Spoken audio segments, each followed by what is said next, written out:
반가워요. 동화의 숲이에요. 당나귀와 아버지 그리고 아들. 옛날 어느 마을에 착하고 성실한 아버지와 어린 아들 그리고 가족처럼 아끼는 당나귀 한 마리가 살고 있었어요. 어느 날 아버지가 말했어요. 우리 나귀를 장터에 데려다 팔아야겠구나. 다른 좋은 주인을 만나게 해줘야지. 아들은 씩씩하게 고개를 끄덕였죠. 그렇게 세 식구는 함께 장터로 떠났어요. 길을 조금 걷자 빨간 모자를 쓴 할머니가 이들을 보더니 말했어요. 아이고, 나귀가 있는데 왜 아저씨는 걸어가요? 힘들잖아요. 얼른 나귀 등에 타요. 아저씨는 그럴까 하고 당나귀 등에 올라탔어요. 하지만 아들은 조금 걱정스러웠어요. 아빠, 나귀가 무거워하면 어떡하지? 조금 더 걷자 이번엔 장난꾸러기 형제들이 말했어요. 어른은 편하게 타고 애는 걸어가네. 아저씨 너무하네. 아저씨는 깜짝 놀라며 내려왔어요. 그런 뜻이 아니었는데. 그러면 너가 타렴. 아들은 조심스레 당나귀 등에 올라탔어요. 그런데 또 얼마 지나지 않아 마을 어른들이 또 말했어요. 저런 어린애만 타고 아버지가 걷다니. 이거 요즘 부모들은 참 이상해. 아저씨는 얼굴이 빨개졌어요. 그럼 우리 둘 다 타볼까? 하고 아들과 함께 당나귀 등에 앉았어요. 하지만 이번에는 장터 근처 농부가 소리쳤어요. 아이고, 나귀가 얼마나 힘들겠어. 둘 다 타면 불쌍하네. 아이고, 불쌍하네. 아저씨는 또 당황했어요. 그럼 도대체 어떻게 해야 하지? 한참 고민하던 아버지는 그래, 그렇게 하면 되겠다 하고는 아들과 함께 당나귀를 들쳐매기 시작했어요. 사람들은 모두 눈이 동그래졌어요. 아니, 당나귀를 사람이 타야 하는데 사람이 나귀를 들고 가네. 저건 도대체 뭐야? 여기저기서 웃음소리가 터졌어요. 아저씨는 너무 창피해서 장터에 가지도 못하고 집으로 돌아가 버렸어요. 집에 돌아온 아들은 살짝 속상한 얼굴로 물었어요. 아빠, 우리가 뭘 잘못한 걸까? 아저씨는 아들의 머리를 쓰다듬으며 웃었어요. 잘못한 건 없단다. 다만 모두의 말을 다 들으려고 하다 보니까 무엇이 우리에게 좋은지 잊어버렸던 것뿐이야. 우린 그냥 처음처럼 우리끼리 천천히 잘 가면 되는 거였어. 아들은 그제야 환하게 웃었어요. 그럼 다음엔 우리가 맞다고 생각하는 대로 해요. 그리고 세 식구는 느리지만 즐거운 걸음으로 다시 길을 걸었답니다. 지혜로운 할아버지와 손자. 할아버지와 손자는 오래된 작은 집을 함께 고치고 있었어요. 지붕은 삐뚤삐뚤했고 창문은 바람이 들어올 만큼 조금 벌어져 있었죠. 손자는 망치를 손에 꼭 쥐고 의욕 가득 외쳤어요. 할아버지, 제가 빨리 고쳐줄게요. 하지만 할아버지는 천천히 그리고 조심스럽게 못 하나를 골라 툭툭 아주 느린 리듬으로 밟기 시작했어요. 손자는 답답한 마음에 물었어요. 할아버지, 왜 이렇게 천천히 해요? 빨리 하면 더 빨리 끝나잖아요. 할아버지는 망치를 내려놓고 손자에게 부드러운 눈빛을 보냈어요. 빨리 끝내는 것도 좋지만 우리가 지금 무엇을 하고 있는지도 중요하단다. 손자는 고개를 갸웃했어요. 우리가 에이, 그냥 집 고치는 거잖아요. 할아버지는 삐걱거리는 문짝을 손으로 쓸어보며 말했어요.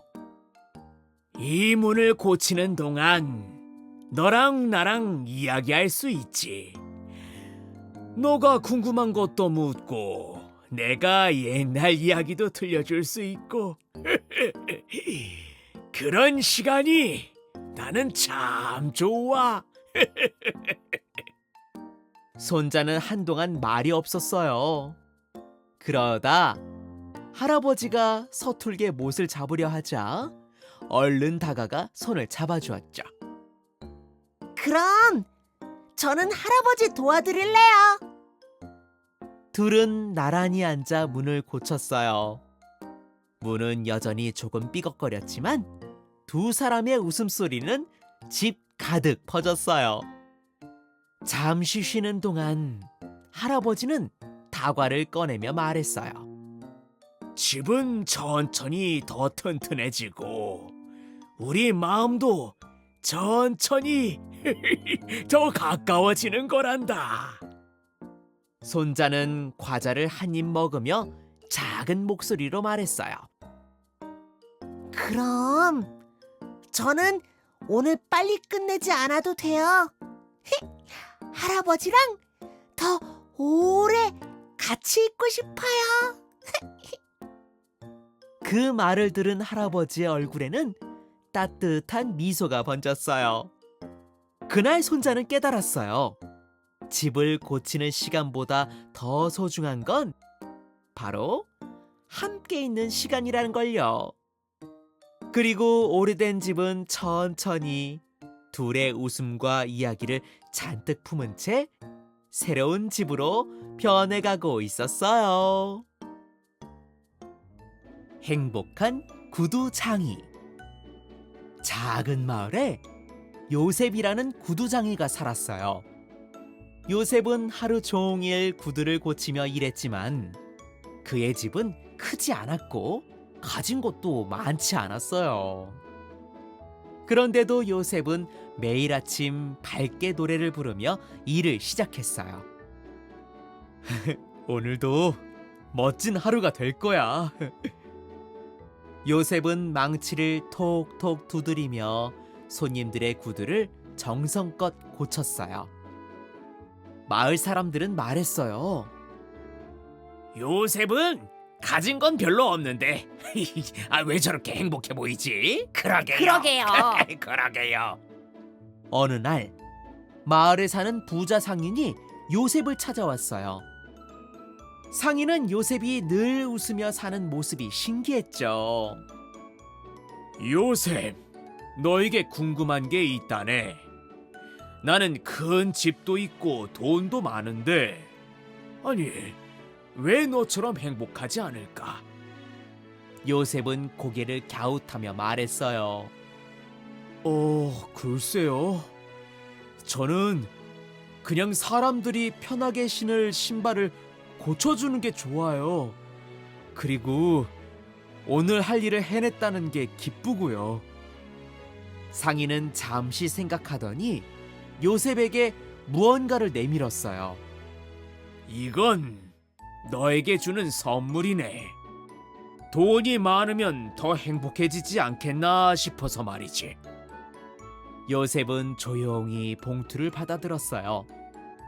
그 안에는 반짝반짝 빛나는 금화가 가득했어요. 그날 밤 요셉은 도무지 잠이 오지 않았어요. 이 돈을 어디에 써야 하지? 잃어버리면 어떡하지? 집에 숨겨둘까? 옷장에? 아니면 바닥에? 요셉의 머릿속은 온통 걱정으로 가득했어요. 평소처럼 노래도 안 나오고 마음이 조마조마했죠. 다음 날 요셉은 서둘러 상인을 찾아갔어요. 이 돈 다시 가져가 주세요. 요셉은 봉투를 상인에게 돌려주며 말했어요. 전 그냥 구두를 고치고 사람들이 기뻐하는 모습을 볼 때 가장 행복해요. 이 돈을 갖고 있으니까 마음이 너무 무거워졌어요. 상인은 놀랐지만 곧 고개를 끄덕이며 웃었어요. 그렇구나, 요셉. 너는 정말 너가 행복해지는 방법을 잘 알고 있구나. 요셉은 다시 가게로 돌아와 망치를 들었어요. 자, 다시 시작해볼까? 그리고 오래된 구두를 조심조심 고치며 즐겁게 노래를 불렀어요. 난 오늘도 행복하지요. 마을 사람들은 지나가며 말했어요. 역시 요셉이 최고야. 그러게요. 행복은 가진 것보다 이 마음에 달렸나 봐요. 맞아요. 요셉은 미소 지었어요.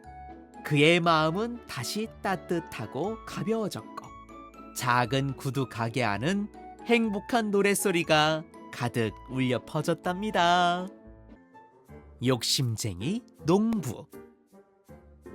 옛날 어느 마을에 부지런하지만 조금 욕심 많은 농부가 살고 있었어요.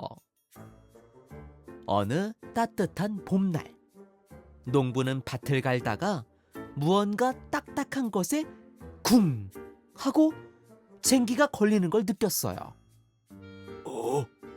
이게 뭐지? 농부가 땅을 파보니 흙 속에서 작은 항아리 하나가 나왔어요.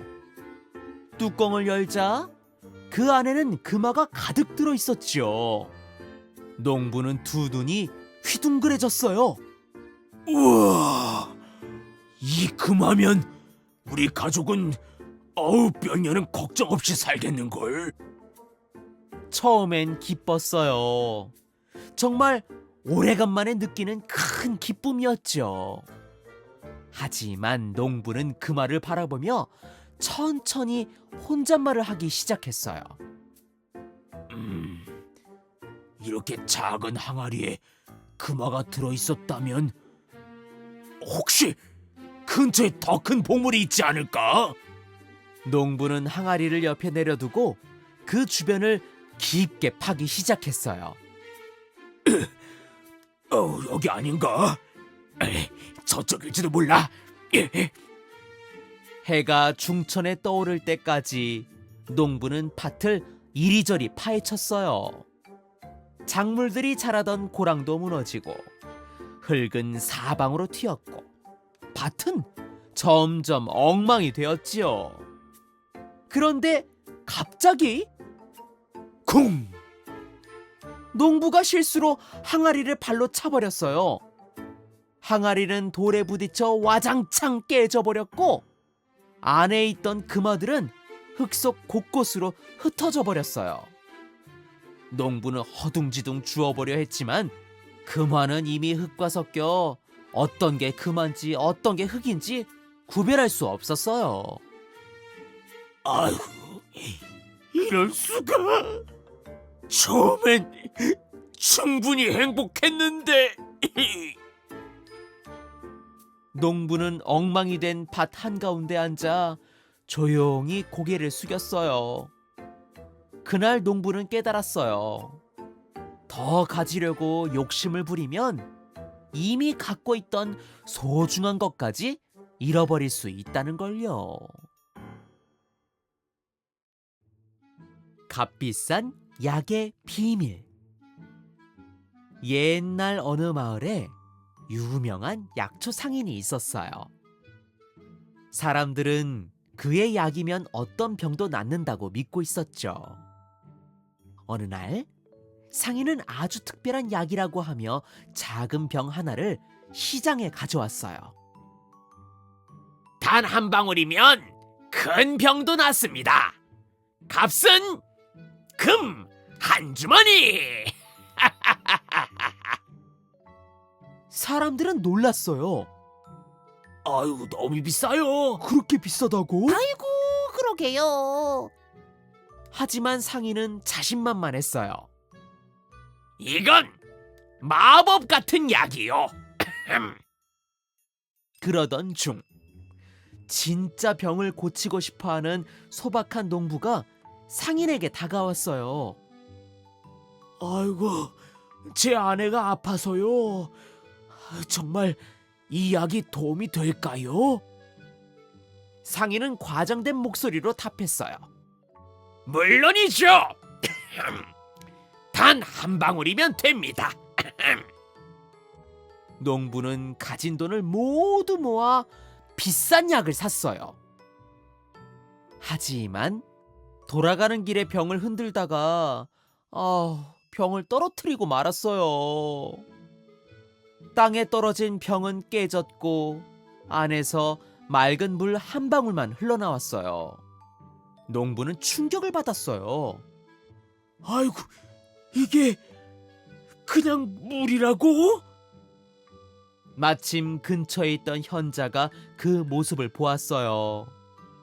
농부의 말을 들은 현자는 상인을 찾아가 조용히 말했어요. 당신의 약이 정말 효과가 있다면 여기 사람들 앞에서 직접 시험해 보겠소. 상인은 당황했어요. 그건 하지만 이미 사람들은 속임수를 눈치채고 있었어요. 상인은 결국 마을에서 쫓겨났고 다시는 돌아오지 않았어요. 농부는 비록 돈을 잃었지만 마을 사람들은 중요한 교훈을 얻었어요. 겉모습만 번지르르한 약속은 조심해야 한다는 걸요. 잃어버린 황금 조각. 옛날 어느 마을에 작은 상점을 운영하는 한 소년이 살았어요. 소년은 매일 아버지 가게 일을 도우며 정직하게 살아가고 싶어 했죠. 어느 날이었어요. 소년은 상점 근처 길을 쓸고 있다가 햇빛 아래에서 반짝이는 무언가를 발견했어요. 이게 뭐지? 소년이 조심히 집어보니 손바닥만한 순금 조각이었어요. 너무 반짝여서 소년은 가슴이 두근거렸어요. 와, 이거 팔면 아주 많은 돈을 벌 수 있을 텐데. 하지만 곧 걱정이 밀려왔어요. 혹시 누가 잃어버린 거라면 얼마나 슬플까. 소년은 고민했지만 곧 결심했어요. 그래, 주인을 찾아야 해. 소년은 마을을 돌아다니며 외쳤어요. 혹시 누가 황금 조각을 잃어버리지 않았나요? 그러나 아무도 찾으러 오지 않았어요. 그날 오후 시장에서 불안해 보이는 한 노인이 사람들이 잃어버린 물건을 묻고 다니는 모습을 봤어요. 소년은 다가가 조심스럽게 물었어요. 혹시 황금 조각을 잃어버리셨나요? 노인의 얼굴이 확 밝아졌어요. 그래, 내 아들의 결혼식 선물로 준비한 건데, 아이고, 어디서 찾았니? 소년은 황금 조각을 건넸고 노인은 감격해 소년의 손을 꼭 잡았어요. 아이고, 이 귀한 걸 돌려주다니. 너는 참 정직한 아이로구나. 하지만 소년은 말했어요. 당연한 걸 한 거예요. 잃어버린 걸 돌려드려야죠. 그때 아버지가 소년을 보며 따뜻하게 말했어요. 정직은 금보다 더 값진 거란다. 오늘 너는 그걸 보여줬구나. 그날 이후 마을 사람들은 소년을 볼 때마다 미소 지었어요. 왜냐면 진짜 귀한 건 황금이 아니라 소년의 마음이라는 걸 알고 있었기 때문이에요. 지혜로운 재판관. 어느 마을에 양 한 마리를 두고 두 남자가 크게 다투고 있었어요. 첫 번째 남자는 외쳤어요. 이 양은 제 것입니다. 길 잃은 걸 제가 찾았어요. 두 번째 남자는 말했어요. 아닙니다.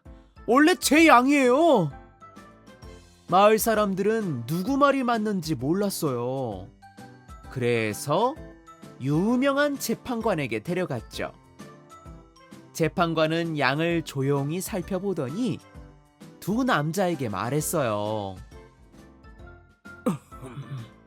둘 다 내일 다시 오시오. 그리고 양을 데리고 오게. 다음 날 첫 번째 남자가 크게 소리쳤어요.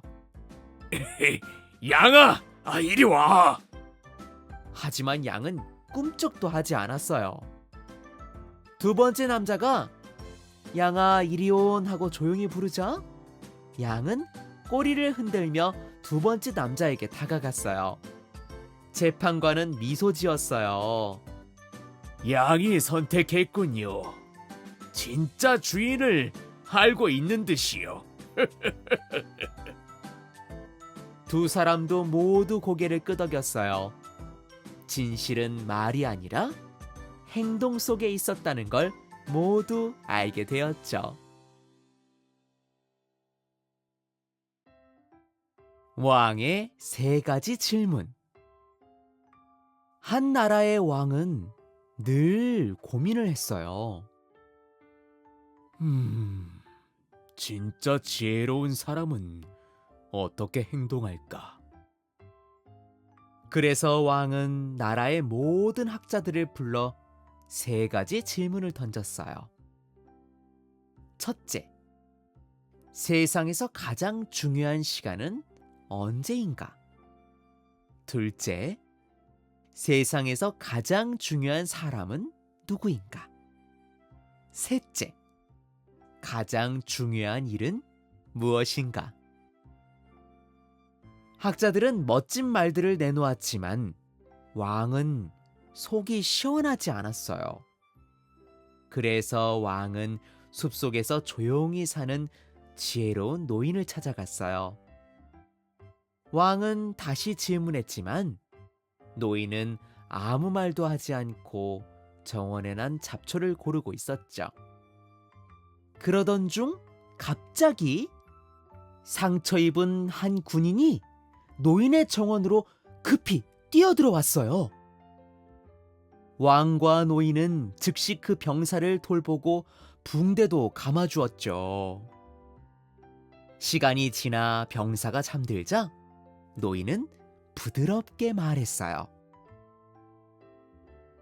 왕이여, 가장 중요한 시간은 지금 이 순간.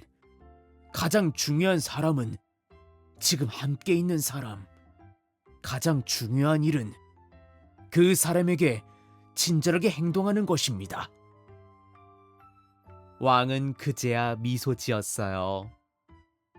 지혜는 어려운 곳에 있는 게 아니라 바로 눈앞에 있었다는 걸 깨달았죠.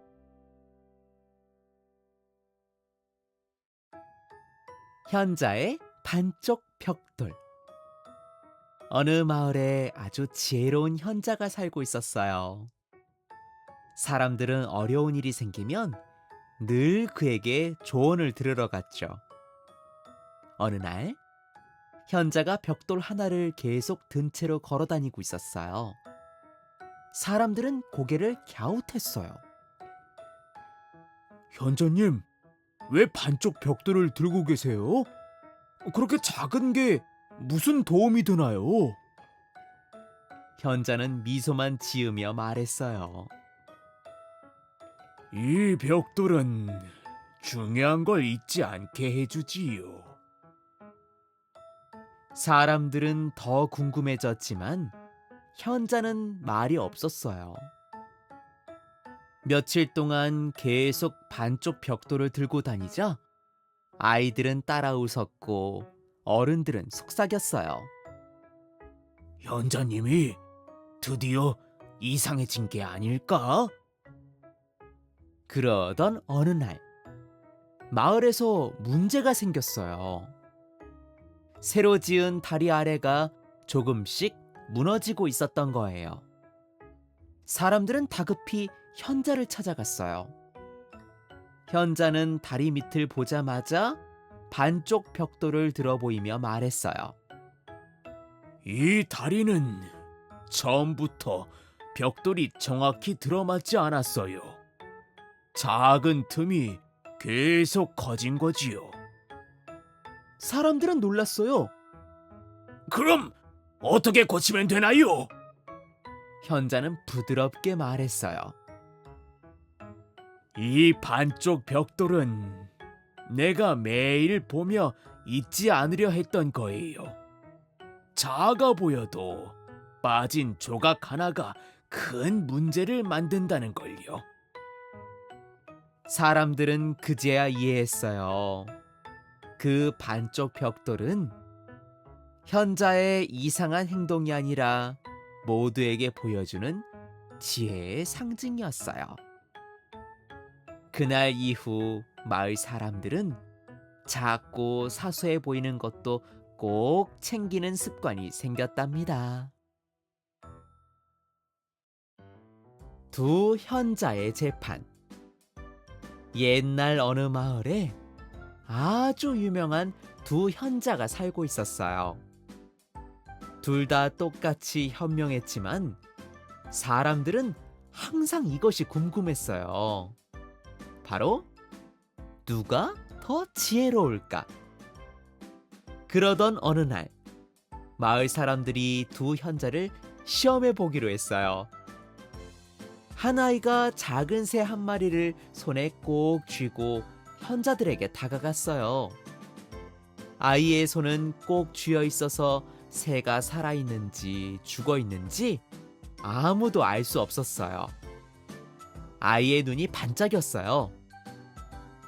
현자님, 제 손 안에 있는 새가 살아있는지 죽어있는지 맞춰보세요. 아이의 옆쪽에는 한 현자가, 반대쪽에는 또 다른 현자가 서 있었어요. 사람들은 숨을 죽이고 지켜봤어요. 조금만 틀리면 지혜로운 현자라는 말은 허튼 소리가 되고 말 테니까요. 첫 번째 현자는 아이의 눈을 바라보았어요. 아이는 장난꾸러기처럼 씩 웃고 있었죠. 현자는 생각했어요. 살아있다고 하면 저 아이는 일부러 꽉 쥐어버릴 수도 있겠지.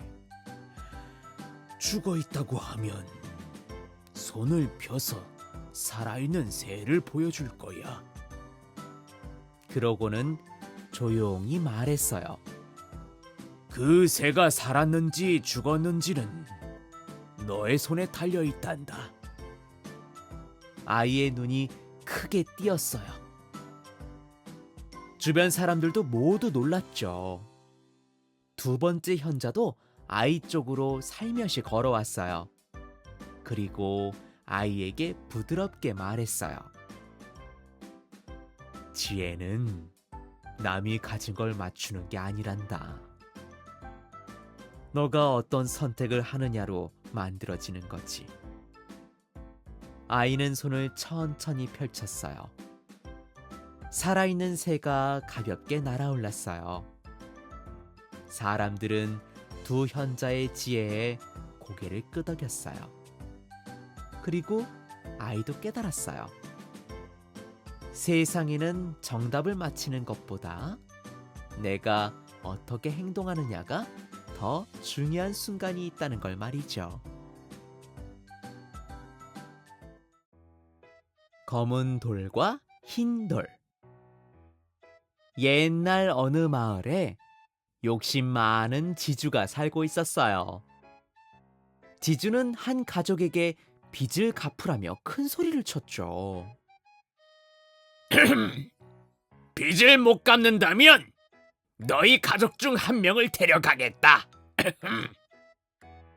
겁에 질린 가족에게 지주는 이상한 제안을 했어요. 자, 자루 안에 검은 돌과 흰 돌이 하나씩 들어있다. 너희 딸이 이 중 하나를 꺼내는 거지. 흰 돌이면 빚을 없애주고 검은 돌이면 넌 내 종이 되는 거다. 하지만 딸은 몰래 보았어요. 지주가 흰 돌을 넣지 않고 검은 돌 2개만 자루에 넣었다는 걸요.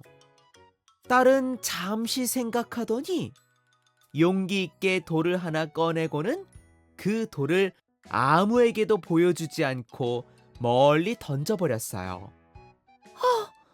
제가 돌을 던져버렸어요. 자루 안에 남은 돌만 보면 제가 어떤 돌을 뽑았는지 알 수 있겠죠? 사람들은 자루 안을 들여다보았어요. 남아있는 건 검은 돌 하나뿐이었죠. 그러자 모두가 외쳤어요. 그럼 던져버린 건 흰돌이었겠지요? 지주는 아무 말도 할 수 없었어요. 딸은 재치와 지혜로 가족을 지켜냈답니다.